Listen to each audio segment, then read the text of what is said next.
প্রধানমন্ত্রী তার মায়ের নামে নতুন করে নামকরণের ব্যাপারে সম্মতি দেন নাই, সেইখানে আমি আমার বউ বাচ্চা সন্তানের নামে ক্ষমতা আছে বলে নামকরণ করব, এখান থেকে আমাদের বিরত থাকতে হবে। দিগন্ত পরিবহন আছে, দিগন্ত টেলিভিশন আছে, দিগন্ত নামে দিগন্ত সীমান্ত পরিবহন আছে। তো সেইগুলোকে তো যদি বলা হয় যে এটা মীর শাহ আলম, মীর যদি শব্দটা থাকতো তাহলে কিন্তু কী করতো? এটা উনি বলেছেন মিরাকেল, আমি মিরাকেল হিসেবে ধরে নিতে চাই। আমাদের প্রতিমন্ত্রী মহোদয়ের ছেলের নামে, তার ভাতিজির নামে অটোমেটিক ইউনিয়ন পরিষদের নাম হয়ে যাচ্ছে, এটা আসলেই মিরাকেল।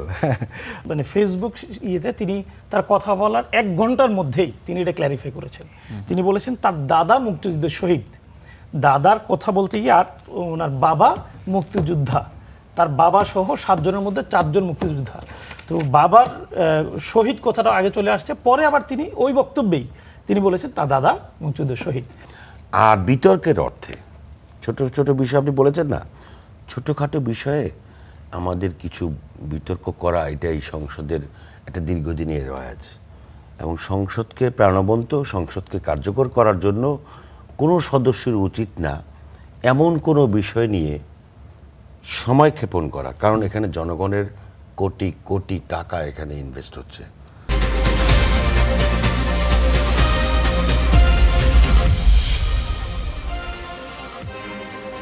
নেতা বদলায়, দল বদলায়, জন্ম নেয় নতুন দল, কিন্তু সাধারণ মানুষের ভাগ্য কি আর বদলায়? আশ্বাসের প্রতিশ্রুতির ভিড়ে আমরা খুঁজব বাস্তবতার প্রতিফলন। আমাদের কাজ প্রশ্ন করা, দেশ ও মানুষের স্বার্থে আমরা প্রশ্ন করেই যাব, আর এতে থাকবে মত এবং ভিন্ন মতের প্রতি শ্রদ্ধা। সুপ্রিয় দর্শক, স্টার নিউজের কড়া আলাপে আপনাদের সঙ্গে আছি আমি মনিরুল ইসলাম।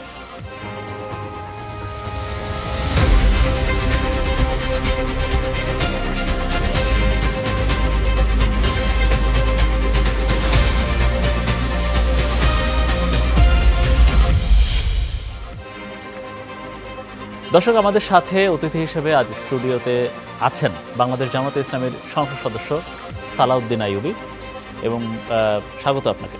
এবং আরও 2 জন আমাদের সাথে থাকবেন, বিএনপি নির্বাহী কমিটির সদস্য আবু নাসির মোহাম্মদ রহমতুল্লাহ এবং যুক্তরাষ্ট্রের জর্জিয়া স্টেট ইউনিভার্সিটির ডক্টরাল ফেলো, গবেষক এবং রাজনৈতিক বিশ্লেষক আসিফ বিন আলী। তারা 2 জন কিছুক্ষণের মধ্যে আমাদের মাঝে পৌঁছে যাবেন। আপনারা জানেন আজকে বৃহস্পতিবার, ঢাকা শহর পুরো যানজটে ঠাসা এবং তারাও যানজটে আটকে পড়েছেন। আমরা সালাউদ্দিন আইয়ুবীর মাধ্যমে, তার কথার মাধ্যমে শুরু করি আমাদের আজকের কড়া আলাপ। আইয়ুবী ভাই, একটা বিষয় সংসদে গত 2 দিন ধরে বেশ আলোচনায় চলছে, এবং আপনি নিজেও একজন সংসদ সদস্য। আসলে সেটা হচ্ছে সংসদ সদস্য একজন, আপনাদের জামাত ইসলামের একজন সংসদ সদস্যের দাবির প্রেক্ষিতে আলোচনাটা উঠেছে। তিনি তার বাসার জন্য ওয়াশিং মেশিন, মাইক্রোওয়েভ ওভেন এবং তিনি পর্দাও দিতে বলেছেন। আসলে একজন সংসদ সদস্য তার বাসা, এবং আপনি নিজেও সরকারি কোয়ার্টারে উঠেছেন, আপনাদের জন্য বরাদ্দকৃত।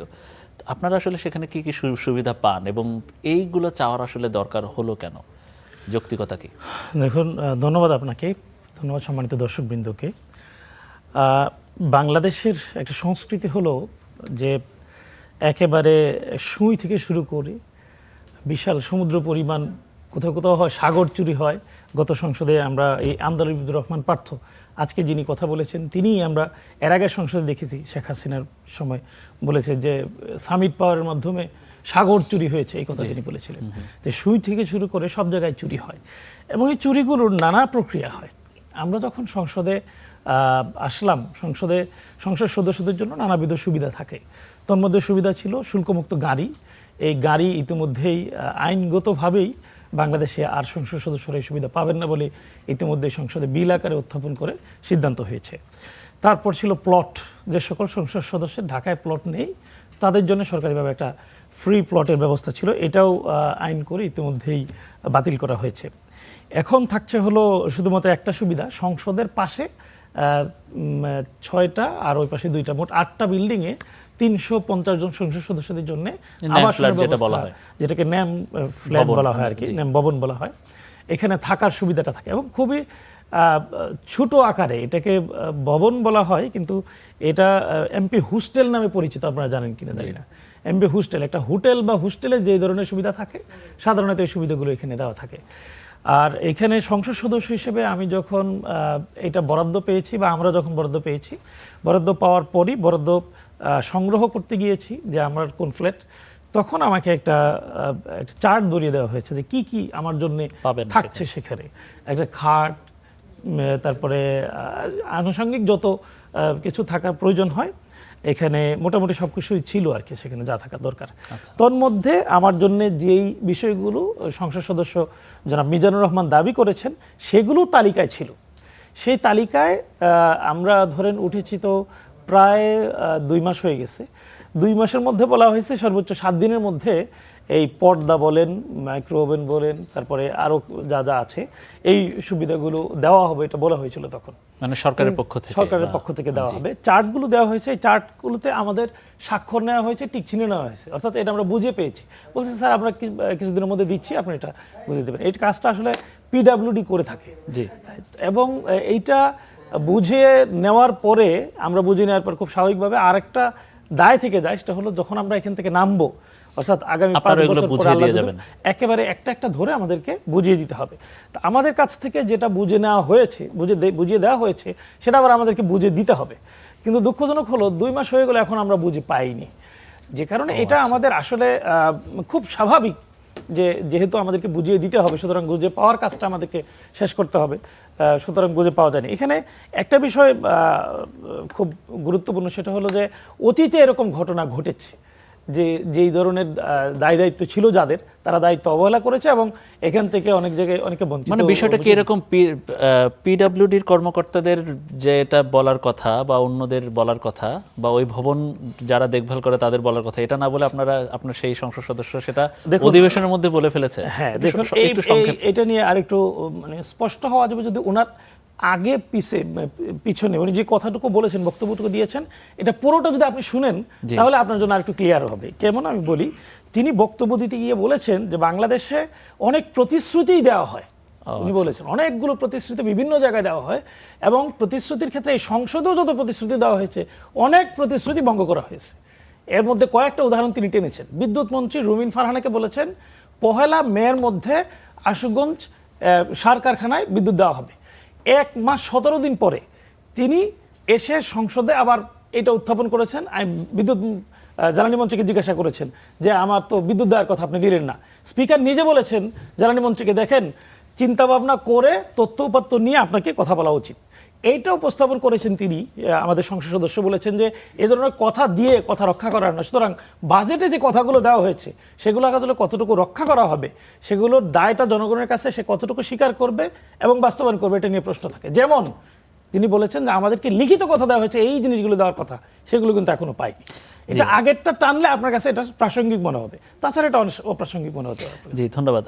অনেক আপনাদের ভেতরগত অনেক তথ্য, সুযোগ সুবিধাগত অনেক তথ্য আমরা পেলাম। সুপ্রিয় দর্শক, আমাদের সাথে এই মুহূর্তে যুক্ত হয়েছেন বা যোগ দিয়েছেন যুক্তরাষ্ট্রের জর্জিয়া স্টেট ইউনিভার্সিটি ডক্টরাল ফেলো, গবেষক এবং রাজনৈতিক বিশ্লেষক আসিফ বিন আলী। আপনাকে স্বাগত আসিফ বিন আলী। একটা প্রশ্ন একটু জানতে চাই, যে শুরুতে আমরা একটা প্রসঙ্গে কথা বলছিলাম যে সংসদ গত 2 দিন ধরে এই বিষয়টা নিয়ে আলাপ হয়েছে, আজকেও সেটা হয়েছে, পক্ষ বিপক্ষ এটা নিয়ে কথা বলেছে। জামাতের আমির কথা বলেছেন, অর্থাৎ বিরোধী দলীয় নেতা, সরকার দলীয় একজন প্রভাবশালী এমপি ব্যারিস্টার আন্দালিব রহমান পার্থ তিনি কথা বলেছেন। আমরা গত 2-3 দিন ধরে দেখছি, অর্থাৎ বাজেট অধিবেশন শুরুর পর থেকে আমরা দেখছি যে আসলে এখানে ছাত্র শিবিরের একজন নেতা তিনি বিয়ের প্রলোভনে ধর্ষণ করতে গিয়ে গ্রেফতার হয়েছেন, সেটা নিয়ে আলাপ হচ্ছে। এমপিদের বাসার পর্দা, এগুলো নিয়ে আলাপ হচ্ছে দেখা যাচ্ছে। এই সব খুঁটিনাটি বিষয় নিয়ে দেখা যাচ্ছে যে সংসদ গরম হয়ে যাচ্ছে। তো আসলে সংসদ গরম হওয়া বা সংসদে আলাপ আলোচনা হওয়ার কথা ছিল আসলে কি, অথচ পক্ষান্তরে আমরা আসলে দেখছি কি সংস্কার নিয়ে হয়তো কথা বলা উচিত ছিল বা এগুলো নিয়ে উচিত ছিল, আসলে আমরা দেখছি আসলে উল্টো। আপনার মন্তব্য জানতে চাই। ধন্যবাদ আপনাকে আমাকে আমন্ত্রণ জানানোর জন্য। আমি তো খুব একটা সমস্যা দেখছি না, বিকজ এটাই তো বাংলাদেশের রাজনীতির ধরন না। রাজনীতিবিদরা যখন ক্ষমতায় যায় তখন তো তারা তাদের সুযোগ সুবিধা নিয়ে আলাপ আলোচনাটা বেশি করে। মানুষের ভালো মন্দ কতটুকু হলো সেটা তখন সেকেন্ড প্রায়োরিটিতে চলে যায়। দেখেন, শিবিরের সেই নেতার ব্যাপারে যে জিনিসটা ঘটেছে সেটার ব্যাপারে আমি এর আগেও যে জিনিসটা বলেছি এবং এখন একই জিনিস বলবো, এইটা গুমের ঘটনাটাকে অপব্যবহার করা হয়েছে। বাংলাদেশে গুম খুব সেন্সিটিভ একটা বিষয়, সেটাকে খুবই খুবই মানে অন্যায়ভাবে অপব্যবহার করা হয়েছে মানুষের সেন্টিমেন্টের ব্যাপারটাকে কাজে লাগিয়ে। এবং সেই ক্ষেত্রে বিরোধী দলের, যেহেতু বিরোধী দলীয় নেতা তার নিজের ওয়াল থেকে একটা সময় পোস্ট করেছিলেন, তাদের উচিত ছিল এখান থেকে সরি বলারও। কিন্তু সেকেন্ড যে পার্টটা, অর্থাৎ সাংসদদের বাড়ির যে জিনিসপত্র লাগবে, এইটা তো আসলে এই পর্যন্ত আসাই উচিত ছিল না। আমার তো মনে হয় যে সাংসদ যারা গেছেন এইটা তাদের প্রাপ্য। দেখেন, এর আগে একবার হাসনাতের গাড়ি নিয়ে কথা হয়েছিল, হ্যাঁ, আবার হচ্ছে এখন সংসদের প্রয়োজনীয় জিনিস নিয়ে কথা হচ্ছে। আমার পজিশনটা হচ্ছে যে যিনি কাজ করবেন তার ন্যূনতম যে সুযোগ সুবিধাটুকু দরকার সেইটুকু তাকে দিতে হবে। এখানে কেউ চ্যারিটি করতে আসে নাই। হ্যাঁ, আমাদের সোসাইটিতে আমরা দেখাই যে রাজনীতিবিদরা চ্যারিটি করবে, অন্যরা চ্যারিটি করবে, it doesn't work in that way. কিন্তু আমার মনে হয় যে বিতর্কটা যে জায়গায় হচ্ছে সেটা আসলে জামায়াতের সংসদ সদস্য বা অন্য দলের সংসদ সদস্য কি পেলেন সেটা নিয়ে না। এটা বোধহয় একটা ব্যাকগ্রাউন্ড হিস্ট্রি রয়েছে। সেটা হলো যখন নির্বাচন হচ্ছিল এবং নির্বাচনের আগে এবং নির্বাচনকালীন সময়েও জামায়াতের তরফ থেকে বলা হয়েছিল যে তারা কোনো সরকারি সুযোগ সুবিধা নেবেন না। এখন প্রশ্নটা আসছে, যখন একটা পার্টি, ইভেন বিএনপিরও অনেকেই বলেছিলেন যে তারা কিছু কিছু সুযোগ সুবিধা নেবেন না, তো যখন বলছেন যে তারা সুযোগ সুবিধা নেবেন না কিন্তু সংসদে গিয়ে আবার ওই সুযোগ সুবিধাটা নিয়েই আলোচনা করছেন, তখন সেটা আসলে একটা মানে কথার দ্বৈততা হয়। অর্থাৎ প্রথমে আমি যেটা বললাম আর পরে গিয়ে যেটা বলছি, এই দুইয়ের মধ্যে পার্থক্য। এবং আমার ধারণা রাজনীতিবিদরা আসলে বিশেষ করে যখন সরকার দল থেকে সমালোচনা করছে তারা ওই পয়েন্টটাই মেক করার চেষ্টা করছে। প্রশ্ন ছিল আসলে সংসদে নারী এমপিদের পোশাক নিয়ে আমরা দেখছি সংসদ উত্তপ্ত হচ্ছে, বা এই যে খুঁটিনাটি ছোটোখাটো ইস্যু নিয়ে ইয়ে হচ্ছে, কিন্তু আসলে কি এর চেয়ে বড় কোনো ইস্যু নাই সংসদ উত্তপ্ত হওয়ার? আমার প্রশ্ন সেটা ছিল আর কি। ডেফিনেটলি এর থেকে দেখেন, বাংলাদেশে আসলে ইস্যুর কোনো অভাব নাই। হ্যাঁ, এবং সরকারের জায়গা থেকে আলাপ আলোচনার যে ব্যাপারগুলো থাকে বা বিরোধী দলের জায়গা থেকেও, যেমন আইন শৃঙ্খলা একটা খুব সিরিয়াস ইস্যু। আমি খুব দুঃখজনকভাবে লক্ষ্য করলাম বিরোধী দল থেকে আইন শৃঙ্খলা নিয়ে যে আলাপগুলো হয়েছে, হ্যাঁ, খুব একটা বেশি জোরালো না।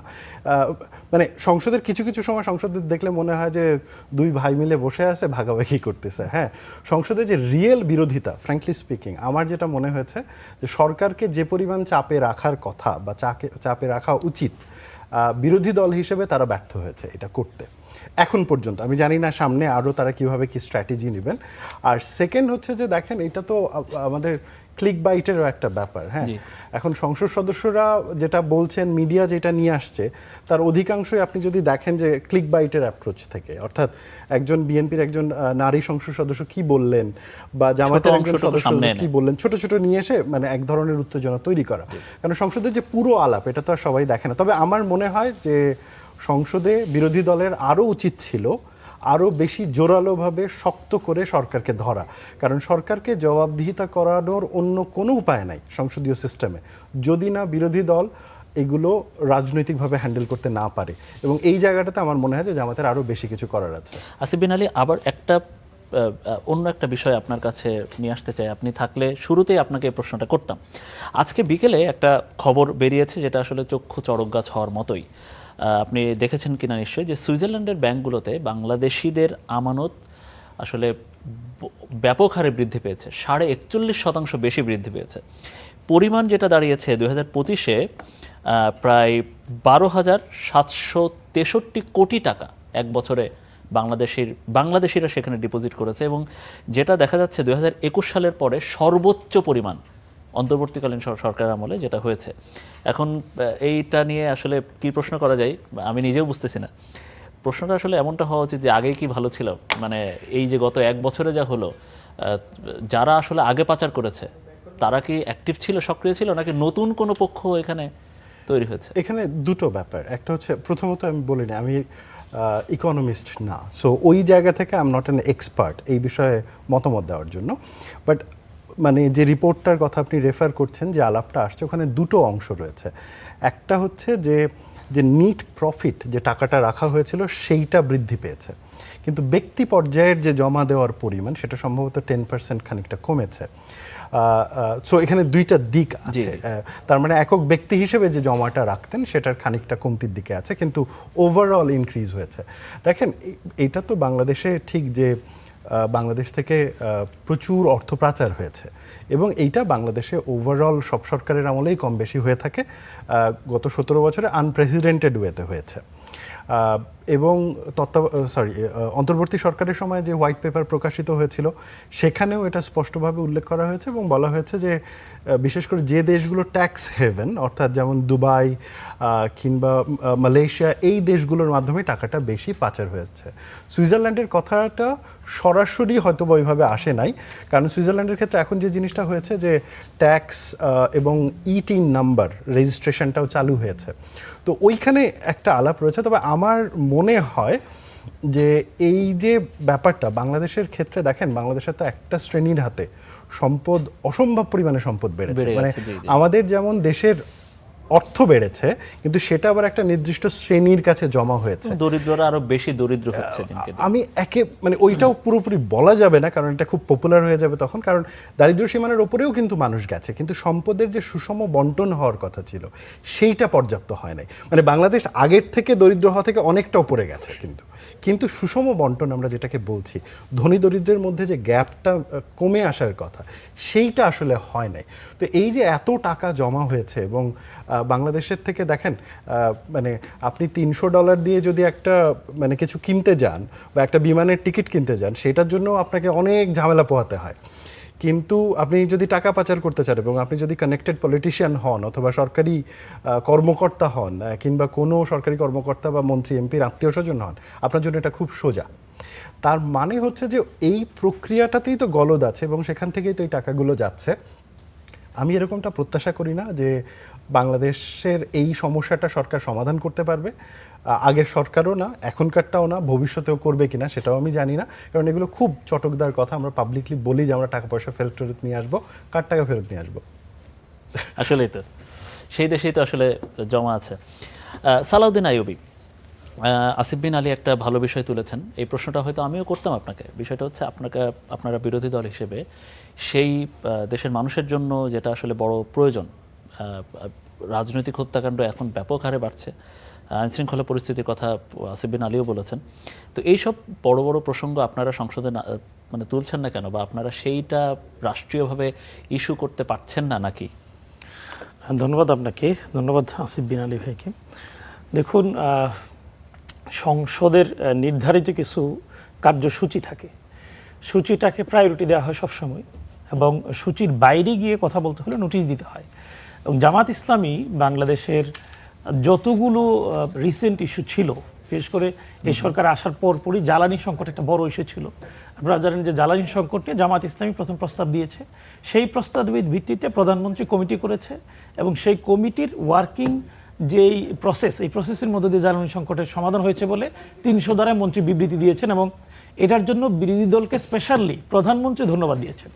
পরবর্তীতে বাংলাদেশের সমস্যাগুলোর মধ্যে অন্যতম একটা সমস্যা এই মুহূর্তে যেটা আমরা করেছি যে আইন শৃঙ্খলা পরিস্থিতি নিয়ে বাংলাদেশের সংসদে কয়েকটা বিধিতে কথা বলা যায়, 71 বিধিতে কথা বলা যায়, 142-তে কথা বলা যায়, এরপরে 42 বিধিতে কথা বলা যায়, এরপর হলো 147, এই কয়েকটা বিধিতে কথা বলা যায়।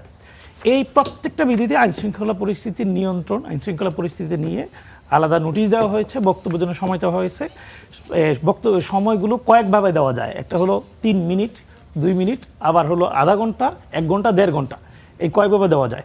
এই জায়গাগুলোতে সময় দিয়েছে খুব কম এবং আলোচনা হয়েছে, তখন একাধিকবার আলোচনা হয়েছে। এর বাইরে যখন রাষ্ট্রপতির ভাষণ চলছিল তখন প্রত্যেক এমপিদের জন্য 5 মিনিট, 7 মিনিট, আর যারা সিনিয়র আছে তাদের জন্য 10 মিনিট বক্তব্য ছিল।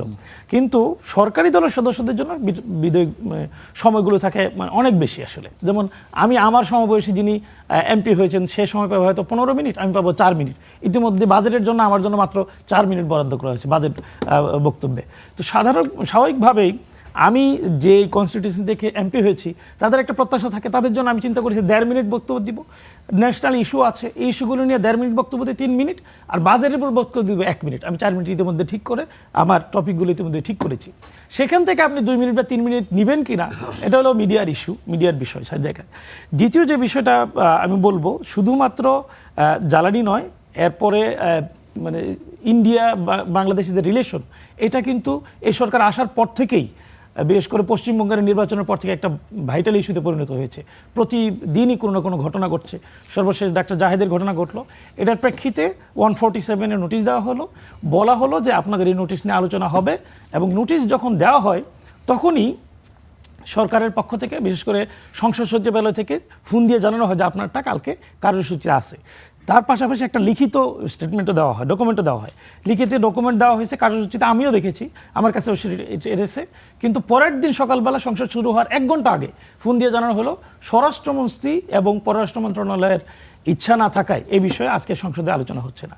পরবর্তীতে সংসদ শুরু হওয়ার পরই পয়েন্ট অফ অর্ডারে দাঁড়িয়ে সংসদ সদস্য কথা বলার চেষ্টা করেছেন, জেনেছেন যে কখন এটা করা হবে এবং কেন এটা বাতিল করা হলো।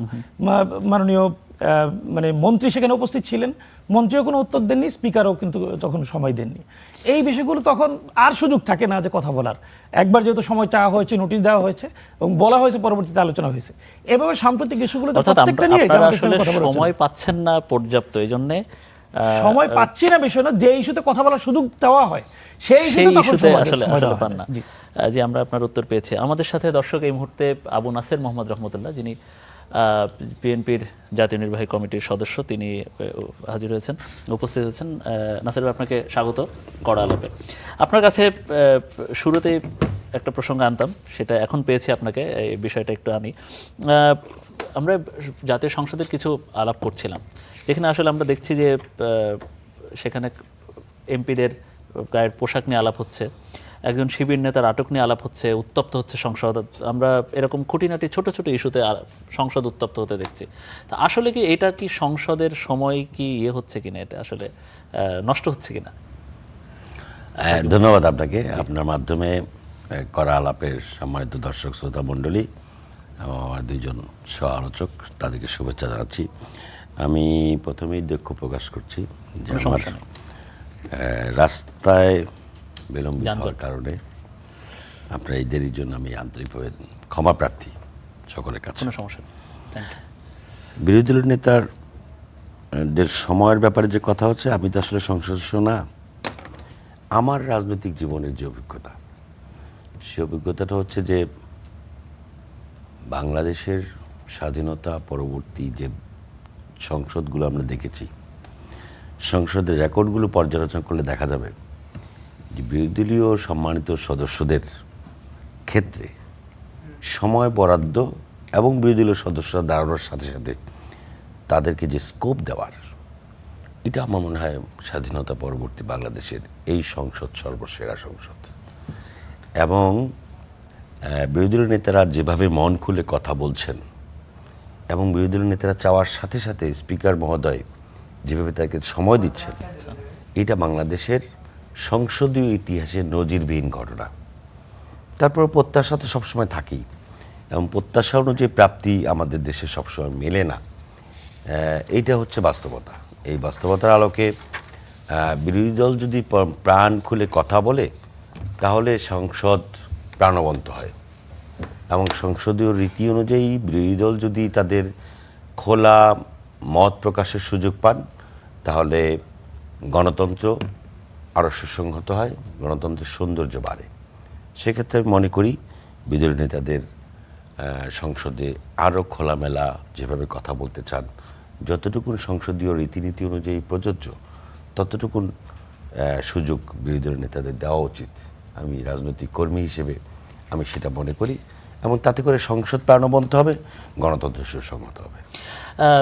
একটা দলীয় বিষয়, আপনাদের দলীয় বিষয় আনতে চাই, যেহেতু সংসদের বিষয়ে বললেন। সংসদে স্থানীয় সরকার প্রতিমন্ত্রী একটা বিষয় উত্থাপন করে বলেছেন যে এই বিষয়টি মিরাকল, এবং বিষয়টি যে কোন বিষয়টি মিরাকল সেটা নিশ্চয়ই আপনাদের দলীয় ফোরামেও আলাপ হচ্ছে এবং আপনাদের মাঝখানেও এটা নিয়ে আলাপ হচ্ছে।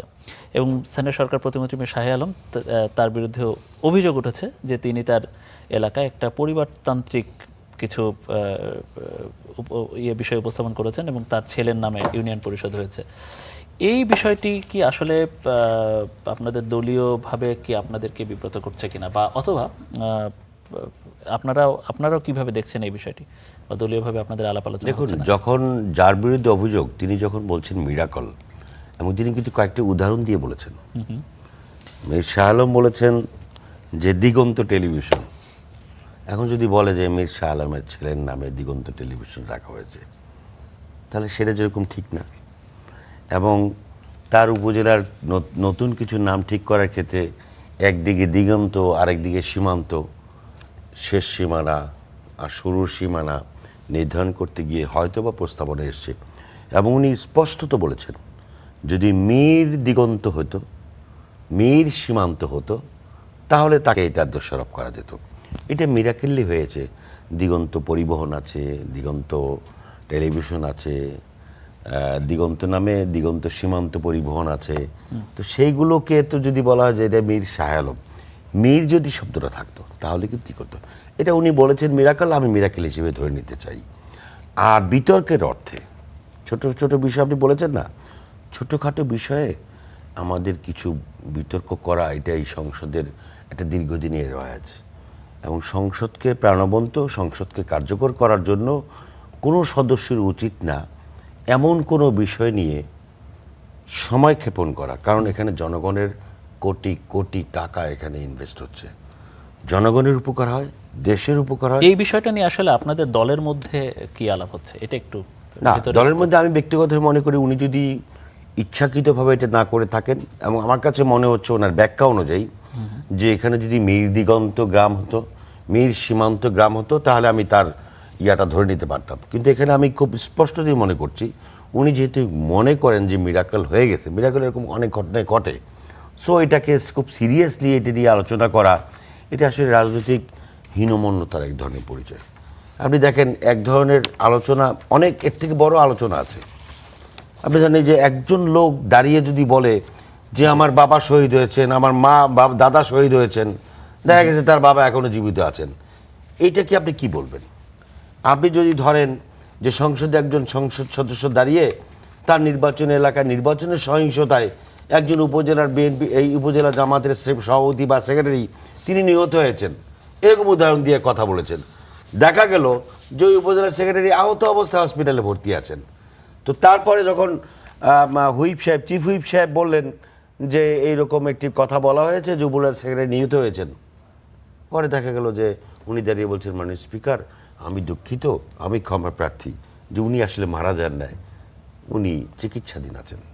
এগুলি হচ্ছে ছোটোখাটো বিষয়, স্লিপ অফ টাং হতে পারে, আচ্ছা, বা এক ধরনের ভুল স্বীকারোক্তি হতে পারে।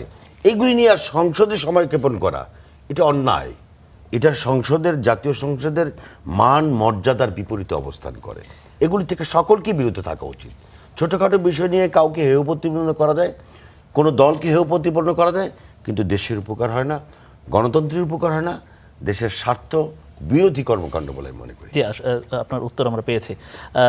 আসিফ বিন আলী, আজকে প্রথম আলো এই বিষয়টা নিয়ে একটা রিপোর্ট করেছে। যিনি সংসদ সদস্য যার বিরুদ্ধে অভিযোগ তিনি বলেছেন এটা মিরাকল। ওই এলাকার ইউএনও বলেছেন যে আমরা এই নামগুলো গণশুনানি করে দিয়েছি। পরবর্তীতে ওইখানে স্থানীয় সাংবাদিকরা গিয়ে দেখেছেন এরকম কোনো গণশুনানির আসলে অস্তিত্ব ছিল না, এলাকাবাসী জানে না। এখন এটা কি আসলে মিরাকল? আপনার কাছে কি মনে হয়? নাকি অনেকটা অতি উৎসাহীরা কাজ করতে পারে? আমার তো মনে হয় যে সংসদে আসলেই মিরাকেল হচ্ছে ইন আ ওয়ে।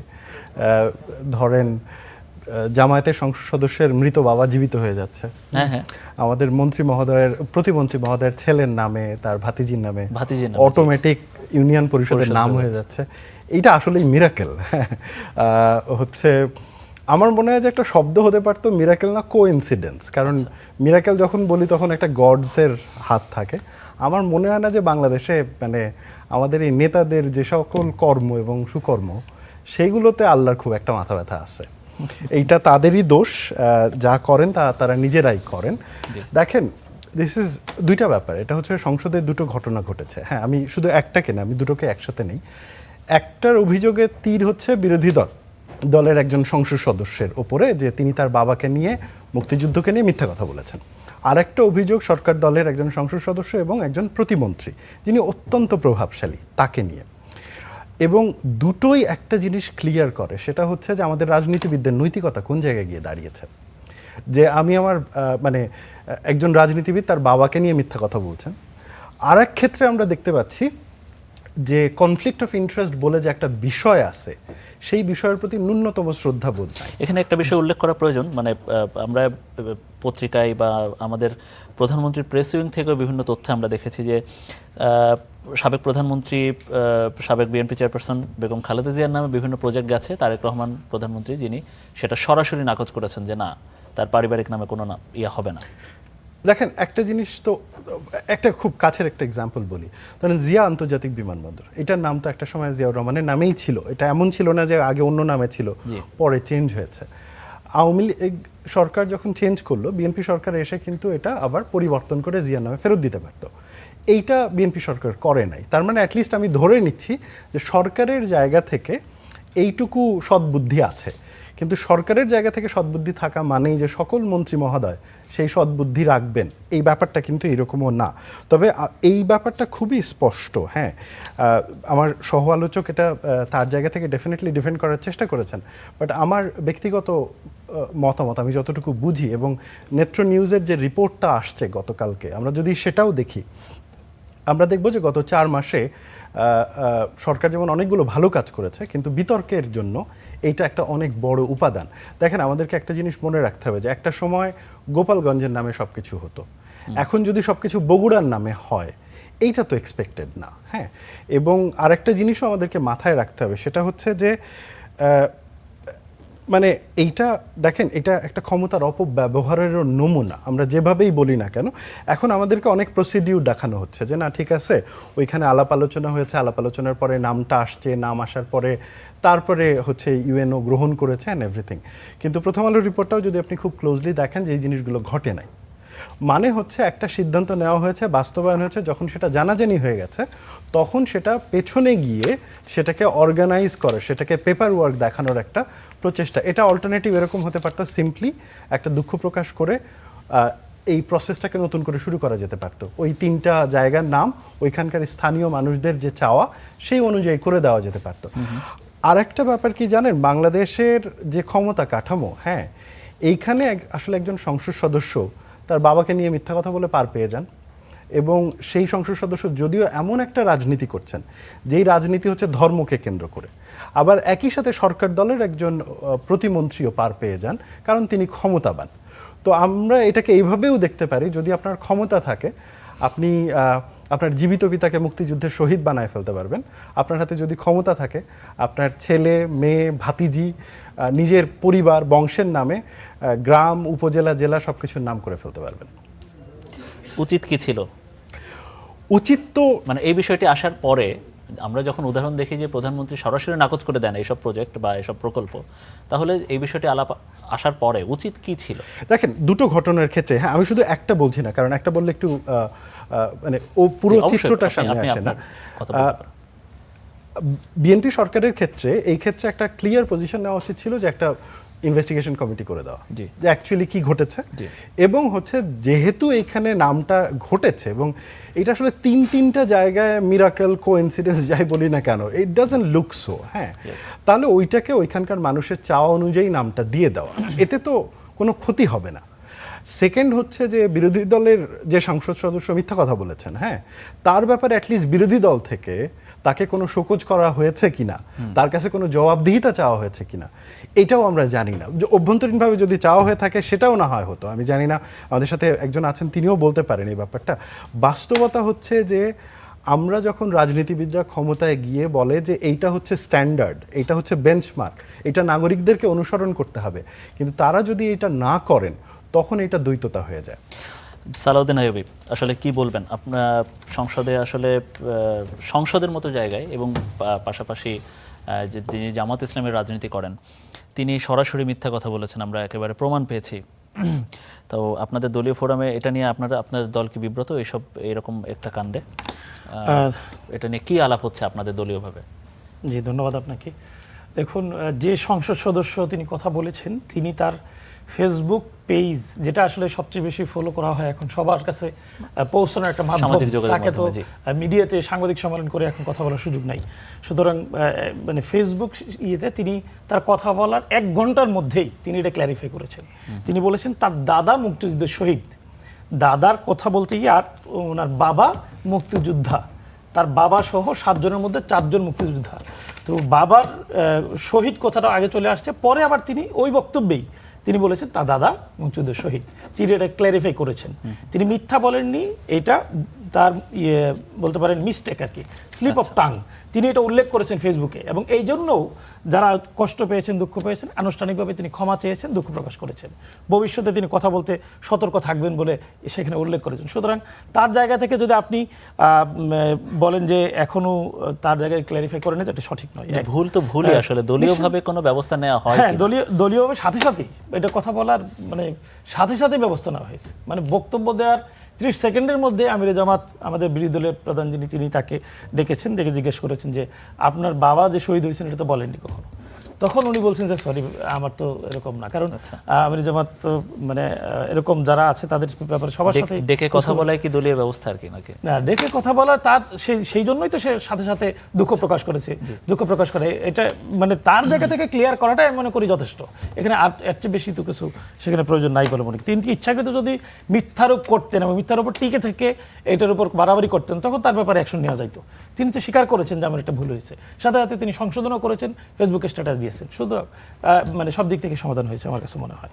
দেখুন, আরেকটা বিষয় এখানে এসেছে, নামকরণের বিষয়টা। দেখুন, নামকরণের বিষয়ে বিরোধী দলের পক্ষ থেকেই মাননীয় মীর শাহ আলম, যিনি মন্ত্রী রয়েছেন, প্রতিমন্ত্রী, তাকে শুরুতে দৃষ্টি আকর্ষণ করা হয় যে এরকম একটি মাননীয় স্পিকারের মাধ্যমে দৃষ্টি আকর্ষণ করা হয়। তিনি সেটা বলার পরে বলেছেন এটা একটা মিরাকল। এবং প্রথম আলোর আজকের যে রিপোর্ট স্পষ্ট বলছে তিনিও কিন্তু মিথ্যারোপ করেছেন সেখানে। মিরাকল বলা অথবা তিনি যে এখানে তাদেরকে একটা ডিজাইনের মধ্য দিয়ে এই কাজটি করেননি, এটা প্রমাণিত হয় না। প্রমাণিত হয়েছে, এবং একজন স্কুলের প্রধান শিক্ষক সেখানে বলেছেন যে আসলে তিনি এতই প্রভাবশালী, তার কথা বা চিন্তার বাড়ি গিয়ে খুব চিন্তা করা বা কথা বলার সুযোগটা সেখানে নাই। অর্থাৎ স্পষ্টতই বোঝা যাচ্ছে তিনি পরিকল্পিতভাবে সেটা করেছেন। এবং স্থানীয় কয়েকজন বিএনপির নেতাও বলেছেন যে মীর পরিবারের অবদান অনেক বেশি, সুতরাং তার নামেই এলাকা এবং এলাকার উন্নয়ন সব কিছু হওয়াটা এটাই বাঞ্ছনীয়, এটাই উচিত। সুতরাং তিনি একটা পরিবেশ এরকম তৈরি করেছেন, এটা একেবারে স্পষ্ট। আর মাননীয় প্রধানমন্ত্রী যে উদ্যোগ নিয়েছেন যে জিয়া আন্তর্জাতিক বিমানবন্দরকে আগের জায়গায়, আগের নামে ফিরিয়ে নেবেন না, এইটা ওনার সদিচ্ছা আছে, এটা আমরা বলবো। তবে এই সদিচ্ছাটা পরিকল্পিতভাবেই যথাযথভাবে রয়েছে, এইটা বোঝা যাবে তখন জিয়াউর রহমান বাংলাদেশের একজন অবিসংবাদিত নেতা ছিলেন, তার অবদান নিশ্চয়ই আমরা স্বীকৃতি দেই। তার নামে এখন পর্যন্ত 9টা কলেজ, একটা মেডিকেল কলেজ এবং প্রায় সকল বিশ্ববিদ্যালয় হলের নাম আছে। যদি মনে করেন যে এই নামগুলো মানে রাখা উচিত না, তাহলে আসলে সব জায়গায় থেকে তাকে করা যায়, এটা মাননীয় প্রধানমন্ত্রীর একটা থাকবে। আমি এটা দাবি করছি না, তিনি তার সদিচ্ছার জায়গা থেকে করেন। দেখেন, এই জিয়া আন্তর্জাতিক বিমানবন্দর থেকে শাহজালাল নামকরণ করতে গিয়ে 16,000 কোটি টাকা খরচ হয়েছে, বিমানমন্ত্রী তখন এটা বলেছেন। এবং তৎকালীন সরকার 977টি স্থাপনা এবং প্রতিষ্ঠানের নামকরণ করেছিলেন। এই যে এই সংসদ শুরু হয়েছে, আপনারা জানেন কিনা জানি না, এই সংসদের প্রথম যে 119টা বিল আনা হয়েছে, 133টার মধ্যে 119টা বিল উত্থাপন করা হয়েছে সংসদে। এই 119টার মধ্যে ম্যাক্সিমাম বিল হলো গত সরকারের নামগুলোকে পরিবর্তন করা, আর কিছু না।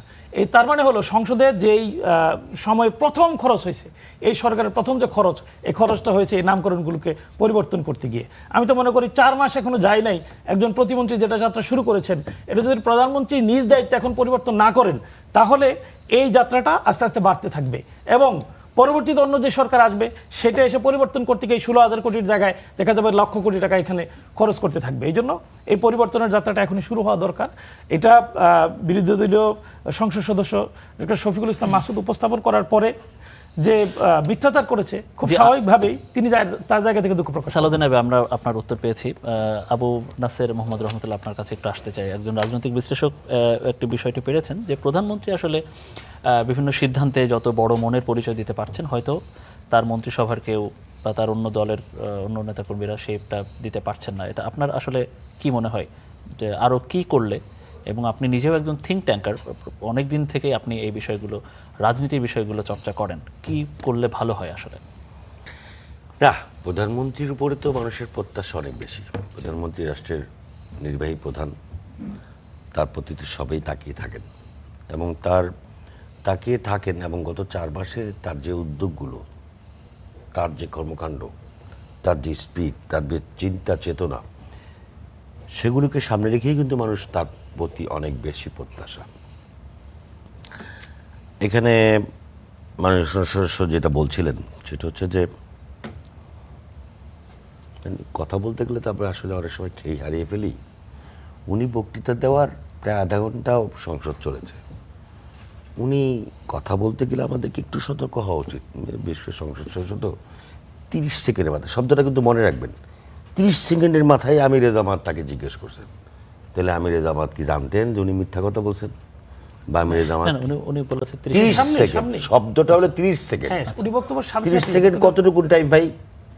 ওনার আসন পর্যন্ত যাইতে আসতেও তো 2-1 মিনিট সময় লাগে। যদি অধিবেশনটা শেষ হয় তবুও তো 5 মিনিট সময় লাগে। শেষ হয়নি। তাহলে আমরা কথাগুলি বলার সময় একটু সতর্ক থাকা উচিত। 30 সেকেন্ড অর্থটা কি? আমরা একই সাথে বসে মানে কি ওনার বক্তৃতার সাথে সাথেই কি মিটিং শেষ হয়ে গেছে?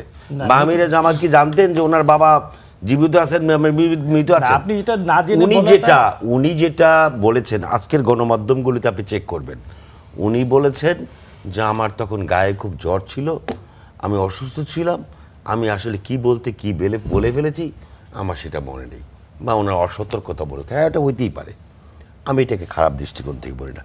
কিন্তু বাবার মৃত্যু, নিজের বাবার জীবিত না মৃত, এটা বলার সময় আপনার শারীরিক জ্বর সমস্যা হয়, এটাও আমাদের বিশ্বাস করতে হবে। এত বড় একটা বিষয় আপনি বাবার দাদা একসাথে মেরে ফেললেন।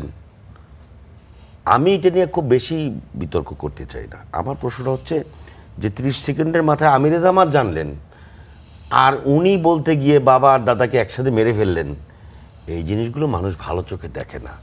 সংসদ সদস্য এটা তারকা আমাদের মাঝে। সংসদ সদস্যের দিকে মানুষ শেখার জন্য তাকিয়ে থাকে।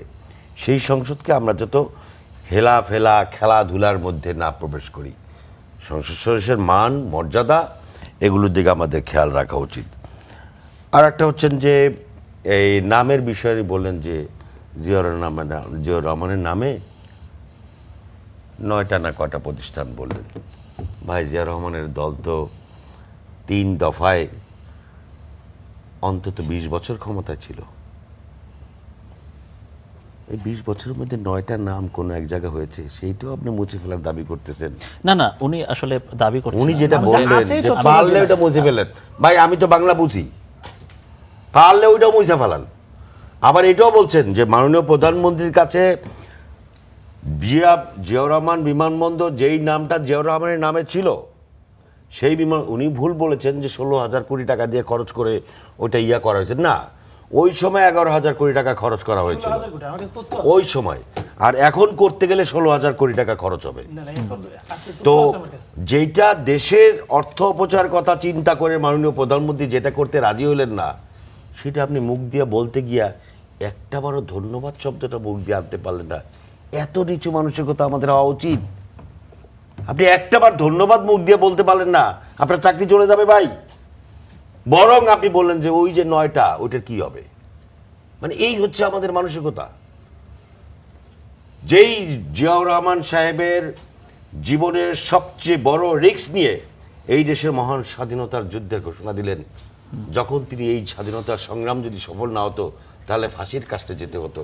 যে জিয়াউর রহমানের কারণে বহুদিনের গণতন্ত্র প্রতিষ্ঠা লাভ করলো, সেই জিয়াউর রহমানের নামে আজকে মুসলিম লীগ, জামাত ইসলামের রাজনীতির বৈধতা পেল। এই দেশে ইসলামের রাজনীতি ছিল না, এই দেশে বহুদিনের গণতন্ত্রের রাজনীতি ছিল না। আপনি সেই নামটা মুছে ফেলার জন্য আকার ইঙ্গিতে আপনি জাতিকে কি বুঝাইতে? যে এখন প্রসঙ্গ হলো আবু নাসের সাহেব, যে হলো যে প্রধানমন্ত্রী যে বড় মনের পরিচয় দিচ্ছেন সেটার প্রমাণ সবাই পাচ্ছে। একজন রাজনৈতিক বিশ্লেষকের একটা প্রসঙ্গ তিনি টেনেছেন, এই যে বড় মনের পরিচয় সেটা তার মন্ত্রিসভার এবং তার দলের অনেক নেতাকর্মীরা হয়তো দিতে পারছেন না বা দিতে চাচ্ছেন না। আমরা এই নাম পরিবর্তনের ক্ষেত্রে হয়তো সেটার কিছু অভিযোগ আমরা দিয়ে এসেছে, গণমাধ্যমে সেটার বিষয়টি উঠে এসেছে বিস্তারিতভাবে। আপনার কাছে প্রশ্ন হচ্ছে এখন আসলে কি করা যায়? বড় মনের পরিচয় দিতে নেতাকর্মীরা বা অন্য মন্ত্রিসভার সদস্যরা কি করতে পারেন? নিশ্চয়ই আমি একজন নাগরিক হিসেবে জি এবং রাজনৈতিক কর্মী হিসেবে যে নতুন করে নামকরণ ক্ষেত্রে অবশ্যই সতর্কতা অবলম্বন করা উচিত। যেখানে প্রধানমন্ত্রী তার মায়ের নামে নতুন করে নামকরণের ব্যাপারে সম্মতি দেন নাই, সেইখানে আমি আমার বউ বাচ্চা সন্তানের নামে ক্ষমতা আছে বলে নামকরণ করব, এখান থেকে আমাদের বিরত থাকতে হবে। যদিও আমি আবার বলি, প্রতিমন্ত্রী মীর শাহ আলম সাহেব যদি তার সন্তানদের নামে রাখতেন, আমি তার ওই কথাকে ডিফেন্ড করতে চাই, তাহলে মীর দিগন্ত মীর সীমান্ত নামেই রাখতেন। যেহেতু উনি বলেছেন মিরাকল, প্রকারান্তরে তিনি অস্বীকার করেছেন, অর্থাৎ দিগন্ত এবং সীমান্তকে তার পুত্র হিসেবে গণ্য না করলেই খুশি। এটার উত্থাপক কে জানেন? অত্যন্ত ক্ষমতাধর একজন এমপি, অত্যন্ত ক্ষমতাধর এমপি, যিনি বলেছেন 2 ঘন্টার মধ্যে সেনাবাহিনীর মেজরকে পরিবর্তন করেছি, জনগণের ভোট কোনো ভোট না। যিনি বলেছেন 2 ঘন্টার মধ্যে ওসিকে পরিবর্তন করেছি, অত্যন্ত ক্ষমতাধর ব্যক্তি। সেই ব্যক্তির মুখে এই ধরনের প্রস্তাবনা বা এই ধরনের প্রতিবাদ করা বেমানান, বেমানান। কারণ ওনার মুখ থেকে এই মাত্র 15 দিন আগে যে সমস্ত কথা মানুষ শুনেছে, মানুষ বিস্মিত হয়েছে, মানুষ হতবাক হয়েছে, হতভম্ব হয়েছে যে একজন সংসদ সদস্য তিনি জনগণের ভোটকে মূল্যায়ন না করে তিনি বললেন যে আমি জনগণের ভোট কোনো ব্যাপার না, এখানে সেনাবাহিনী মেজর করে 2 ঘন্টার মধ্যে চেঞ্জ করেছেন। ওই ক্ষমতাধর ব্যক্তির মুখ থেকে এই ধরনের বক্তব্য মানুষ প্রত্যাশা করে না। তারপর আমি বলি যে হ্যাঁ, উনি বলতেই পারেন সংসদ হিসেবে, তার সেই অধিকার আছে। এবং সেখানে যদি সেখানে যদি মাননীয় প্রতিমন্ত্রী তাকে ডিপেন্ড করতেন যে না আমার ছেলের নামে আমি করেছি, জনগণ চেয়েছে আমি করেছি, ওইভাবে যদি বলতেন তাহলে আমি এটা নিন্দা জানাতাম। কিন্তু উনি যেহেতু বলেছেন যে ওনার সজ্ঞানে এটা ঘটেনি, কোনো অতি উৎসাহী অফিসারও যদি এটা করে থাকে, উনি বলেছেন যে না এটা আমার নলেজে নাই, তাহলে এই বিষয়টা নিয়ে এত অর্থাৎ বিতর্ক করা আপনি আপনার দলের প্রতিমন্ত্রীর কথায় ভরসা রাখতে চাচ্ছেন? অবশ্যই। জি, আপনার বক্তব্য পেয়েছি। আমি তো শফিকুল ইসলাম মাসুদ সাহেবের কথা ভরসা রাখতে চাচ্ছি, উনি নিজে বলেছেন, জাতি ঝেড়ে শুনেছেন। জি জি ওনার ভরসা আমি দেখলাম যে 2 ঘন্টার মধ্যে উনি ওসি এবং মেজর চেঞ্জ করে ফেলছেন। তা আমি তার কথার উপর ভরসা রাখছি। ওনার কথার উপর যদি ভরসা রাখি তাহলে শাহ আলম সাহেবের কথা ভরসা রাখতে অসুবিধা নেই। ধন্যবাদ আবু নাসের সাহেব। আমরা আসিফ বিন আলী একটু আপনার কাছে আসতে চাই। একটা বিষয়, আন্তর্জাতিক একটা ইস্যু, এটা এই প্রসঙ্গটা আসলে সমসাময়িক, এটা না বললেই নয়। আজকে ভারতে ইসরায়েলের রাষ্ট্রদূত রিউভেন আজার তিনি অভিযোগ তুলেছেন বাংলাদেশ এবং পাকিস্তানে হামাস এবং বেশ কিছু 2-1টি জঙ্গি সংগঠনের অস্তিত্ব রয়েছে এবং তারা কর্মকাণ্ড চালাচ্ছে এবং এই কর্মকাণ্ডটা উদ্বেগের সাথে পর্যবেক্ষণ করছে ইসরায়েল। আমাদের আসলে এই প্রসঙ্গটা নিশ্চয়ই আপনি দেখেছেন, এইটাকে আপনি আসলে কিভাবে বিশ্লেষণ করবেন এবং নিশ্চয়ই এটা ভবিষ্যতে বা সামনের দিনে বাংলাদেশের জন্য একটা বড় কোনো একটা প্রভাব রাখতে যাচ্ছে কি? আমি আপনার এই প্রশ্নটার উত্তর দিতে যাওয়ার আগে একটা শুধু তথ্যগত একটা ইস্যু ক্লিয়ার করে নিই। প্লিজ। জিয়াউর রহমানের নামের যে বিমানবন্দর, সেটার নাম পরিবর্তনের ক্ষেত্রে যে তথ্যটা এসছে, সেই ক্ষেত্রে একটু বিভ্রাট আছে। এটা renaming Zia letters to the editor, এটা ডেইলি স্টারে 2010 সালের 16ই মার্চ একটা চিঠিতে প্রথম উল্লেখ করা হয় যে 1200 কোটি থেকে 1600 কোটি টাকা খরচ হয়েছে। যদিও এটা কনফার্ম না, এটা একটা চিঠি ছিল। সেকেন্ড হচ্ছে যে 31 মে 2026 যমুনা টিভিতে একটা প্রতিবেদনে এটা 16,000 কোটি টাকার কথা বলা হয়েছে। তার মানে আসলে এই নাম্বারটা আমার সহ আলোচক যেটা বলেছেন বা আমরা যেগুলো আলাপ করছি এগুলো রাজনৈতিক সংখ্যা, এটা কোনো ফ্যাকচুয়াল সংখ্যা না। এবং যমুনা টিভি এটা 16,000 বললো আর ডেইলি স্টার 2010 সালে 1200 কোটি টাকা বললো। আসলে 16,000 আর 1200 কোটি টাকার মধ্যে হিউজ পার্থক্য আছে কিন্তু। সো আমাদের মনে হয় যে রাজনীতির আলাপে তথ্যগত ব্যাপারগুলো একটু ক্লিয়ার থাকলে সুবিধা হয়। নাও moving back to your point, আপনি যেটা বলছিলেন, দেখেন ইসরায়েলের রাষ্ট্রদূত যে কথাটা বলেছেন সে তার ন্যাশনাল সিকিউরিটি জায়গা থেকে ওই কথা বলেছে। তারা হামাসকে সন্ত্রাসী সংগঠন মনে করে, বাট বাংলাদেশে হয়তোবা যেহেতু বাংলাদেশে ফিলিস্তিনের স্বাধীনতার ব্যাপারে একটা এমপ্যাথি রয়েছে, সিম্প্যাথি রয়েছে, সেইভাবে হয়তোবা দেখা নাও হতে পারে। এটা একটা হিস্টোরিক্যাল ফ্যাক্ট যে বাংলাদেশ থেকে কিছু বাংলাদেশি একটা সময় ফিলিস্তিনে গেছিল তাদের ইন্তিফাদায় অংশগ্রহণ করবার জন্য, বিশেষ করে যখন 90-এর দশকে যখন সোভিয়েত ইউনিয়নের পতন ঘটলো আফগানিস্তানে, তারপরে একটা বড় সংখ্যক বাংলাদেশি মুজাহিদিন বাংলাদেশে ফেরত আসে, তাদের কিছু অংশ আবার প্যালেস্টাইনে যায় যুদ্ধ করার জন্য। বাংলাদেশে প্যালেস্টাইনের স্বাধীনতা আন্দোলনের প্রতি যে সমর্থন, এটা খুবই অ্যাক্টিভ, এবং একই সাথে এই সমর্থনের পক্ষে যদি কোনো অর্থনৈতিক সাহায্য থাকে বা রাজনৈতিক সাহায্য থাকে, আশ্চর্য হওয়ার কোনো সুযোগ নেই। দুইটা কারণে, একটা হচ্ছে যে সেখানে তো গণহত্যা হচ্ছে, ফিলিস্তিনিদের অধিকার আছে তাদের স্বাধীনতার জন্য, এবং সেই ক্ষেত্রে আমরা নিজেরাও যেহেতু একটা গণহত্যা শিকার হয়েছি 1971 সালে, একটা সমর্থন তো সেই মানুষের প্রতি থাকতেই পারে। তবে আমি ন্যাশনাল সিকিউরিটি জায়গা থেকে এটা নিয়ে কি যেটা বলবো, বাংলাদেশের আসলে কোনো প্রতিক্রিয়া দেখানোর কোনো ব্যাপার আছে কিনা, একটু ছোট করে? আমার মনে হয় যে এইটা নিয়ে বাংলাদেশের খুব প্রতিক্রিয়া দেখানো খুব একটা কিছু জরুরি না, কারণ ইসরায়েল তার জায়গা থেকে এই কথাটা বলেছে। তবে হ্যাঁ, ন্যাশনাল সিকিউরিটি জায়গা থেকে আমাদের একটা জায়গায় একটু নজর রাখাটা জরুরি, যেটা আমি আপনার সাথে স্পষ্ট করেই বলতে চাই। আমরা রিসেন্ট একটা ফিনোমেনা দেখেছি যে পাকিস্তান আফগানিস্তান বর্ডারে টিটিপির হয়ে যুদ্ধ করবার জন্য বাংলাদেশ থেকে কিন্তু বেশ কয়েকজন মুজাহিদিন গেছেন, এবং এইটা এদের মধ্যে কয়েকজন কিন্তু মারাও গেছে। যেমন আমরা জানি যে ডিসেন্ট বলে একটা অনলাইন প্ল্যাটফর্ম রয়েছে, এবং প্রথম সারির বেশ কয়েকটা মিডিয়া, ডেইলি স্টার, প্রথম আলো, তারাও কিন্তু ধারাবাহিকভাবে এগুলো নিয়ে রিপোর্ট করছে। সো আমাদের এটা মনে রাখতে হবে যে যে কোনো দেশের স্বাধীনতা সংগ্রামের প্রতি আমাদের সমর্থন থাকতেই পারে, কিন্তু আমাদের জনগণের যে সমর্থন, সেই সমর্থনটাকে যাতে কোনো স্বার্থান্বেষী গোষ্ঠী ব্যবহার করে গ্লোবাল টেররিজম ফান্ডিংয়ে কোনোভাবে অংশগ্রহণ না করে। কারণ আমাদেরকে মনে রাখতে হবে আমাদের এক্সপিরিয়েন্স খুব খারাপ। আপনি যদি হোলি আর্টিজানের কথা মনে করেন, কিংবা ধরেন গোটা দেশব্যাপী 63টা জেলায় বোমা হামলার কথা মনে করেন, এই এক্সপিরিয়েন্সগুলো কিন্তু খুব খারাপ। সো আমাদের ন্যাশনাল সিকিউরিটি মূল প্রায়োরিটি। হ্যাঁ, আবু নাসের মোহাম্মদ রহমতুল্লাহ, একদম শেষ প্রশ্ন। আমরা এই প্রসঙ্গটা আসলে যদিও আগামী কয়েকদিন পরে বড়সড় করে আসার শঙ্কা বা সম্ভাবনা আসতে পারে, এই যে ইসরায়েলি রাষ্ট্রদূতের এই যে মন্তব্য, আপনারা আসলে কিভাবে, বা সরকারেরও এই বিষয়টা কিভাবে দেখা উচিত? সরকারের কিভাবে দেখা উচিত সেটা তো আমি বলতে পারবো না। ইসরায়েলিরা তো আপনার পরামর্শ?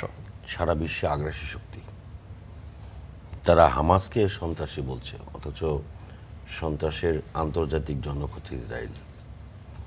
তো ইসরায়েলের এই বক্তব্যের সঙ্গে এই পৃথিবীর কোনো মানবিক মানুষের ইসরায়েলের বক্তব্য সমর্থন করতে পারে না। এটা খুব স্বাভাবিক জিনিস, এবং এটা তাদের মন গড়া একটা বক্তব্য। সারা পৃথিবী মুসলিমদেরকে নিধন করা, মুসলমানদের উপরে নির্যাতন চালানো, মুসলমান এরিয়াকে ধ্বংস করা, মুসলিম রাষ্ট্রের উপরে তাদের আক্রোশ প্রকাশ করা, এটি তাদের একমাত্র রাষ্ট্রীয় পলিসি। সো ইসরায়েলের কোনো কিছুর প্রতি আমাদের সমর্থন থাকার কোনো সুযোগ নেই। আর এখানে কোনো প্রতিক্রিয়া দেখানোর বা সরকারের পক্ষ আমি থেকে? মনে করি যে ইসরায়েলের সমস্ত কর্মকাণ্ডের তীব্র প্রতিবাদ জানানো উচিত। প্রতিক্রিয়া হিসেবে বাংলাদেশের মুসলমানদের যে স্পিরিট, বাংলাদেশের মুসলমানদের যে মনের প্রত্যাশা, সেটা সরকারের পক্ষ থেকে ইসরায়েলকে ক্লিয়ার করে দেওয়া উচিত। এখানে আপোষের কোনো সুযোগ নেই, কারণ ইসরায়েল আন্তর্জাতিকভাবে একটা সন্ত্রাসী গোষ্ঠী। এদের সঙ্গে কোনো মুসলমান না, বাংলাদেশি তো প্রশ্নই ওঠে না, কোনো মানবিক মানুষ তাদের এইগুলির সঙ্গে একমত না। জি, জনাব সালাউদ্দিন আইয়ুবী, আমরা একেবারে শেষ পর্যায়ে এসেছি। আপনারও একটা শেষ মন্তব্য এই বিষয়ে। যে আমার কাছে মনে হচ্ছে যে হামাস ইস্যুটা এই মুহূর্তে এটা জিওপলিটিক্সের একটা অংশ। দেখুন, এটা কিন্তু সরাসরি ইসরায়েল থেকে বলা যেতে পারতো, কিন্তু এটা ইন্ডিয়া থেকে বলা হয়েছে। এই মুহূর্তে ইন্ডিয়া বাংলাদেশে একটা উত্তেজনা চলছে। এই উত্তেজনাটাকে কোনো না কোনোভাবে ডিমোরালাইজ বলা বা একটু চেঞ্জ করার জন্য অন্য একটা ইস্যুকে এখানে নেওয়া হয়েছে। এবং সবসময় বাংলাদেশে দেখা গেছে, বিশেষ করে দেশপ্রেমিক শক্তি যখন সরকারে ছিল, তখন এই ইস্যুগুলোকে ইন্টারন্যাশনালি আমি বলবো যে মার্কেটিং করার চেষ্টা করা হয়, যে বাংলাদেশে এই মুহূর্তে জঙ্গি বা এই ইস্যুগুলো আস্তে আস্তে বাড়ছে, সুতরাং ইন্টারন্যাশনালি যেই সাপোর্ট সেই ধরনের দেশপ্রেমিক সরকারকে করার কথা, কোথাও কোথাও যাতে বাধাবিঘ্ন করা যায় এই ধরনের চেষ্টা করা হয়। আমার 3টা সাজেশন থাকবে সরকারের। 1 নম্বর হলো, অবশ্যই সরকারের একেবারে ইন্টারন্যাশনাল গোষ্ঠীর উপস্থিতিতে তদন্ত করা উচিত, এবং যদি সত্যি থাকে হামাস, তাদেরকে লিগ্যালাইজ ওয়েতে মানে যা যা করা দরকার সরকারের আইন অনুযায়ী সেটা করা উচিত। দ্বিতীয়ত হলো ইসরায়েলের এই কথার তীব্র প্রতিবাদ করা উচিত। তৃতীয়ত ভবিষ্যতে এই ধরনের কোনো কাজ ইন্ডিয়াকে ব্যবহার করে যাতে করতে না পারে, সেক্ষেত্রে ইন্ডিয়াকেও সেক্ষেত্রে সতর্ক করা উচিত। জি, আপনাদেরকে অনেক ধন্যবাদ। এতক্ষণ 1 ঘন্টা আমাদেরকে সময় দিয়েছেন, এই যানজটের মধ্যেও আপনারা আমাদের দাওয়াত গ্রহণ করেছেন। আবু নাসির মোহাম্মদ রহমতুল্লাহ, জাতীয় নির্বাহী কমিটির সদস্য বিএনপি, আবু সালাউদ্দিন আইয়ুবী, সংসদ সদস্য জামাত ইসলামী, ছিলেন আসিফ বিন আলী, গবেষক এবং রাজনীতি বিশ্লেষক। আপনাদেরকে অনেক অনেক ধন্যবাদ স্টার নিউজের কড়া আলাপে। আর দর্শক, আপনারা এতক্ষণ আমাদেরকে সময় দিয়েছেন, এই জন্য আপনাদেরকেও শুভেচ্ছা, আপনাদেরকেও ধন্যবাদ জানিয়ে শেষ করছি কড়া আলাপ। প্রতিদিন ঠিক 10টায় আমাদের সাথে থাকুন।